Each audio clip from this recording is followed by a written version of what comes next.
আসসালামু আলাইকুম। আমাদের বিমের কাজ চলছে, বিমের শাটারিংয়ের কাজ চলতেছে।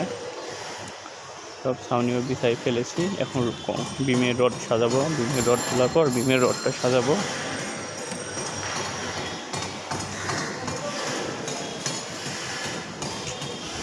এটা আমাদের শ্যামলী প্রজেক্ট, শ্যামলী 2 নম্বর রোড। এখানে ফ্ল্যাট সেল করা হয়, 2টা ইউনিট।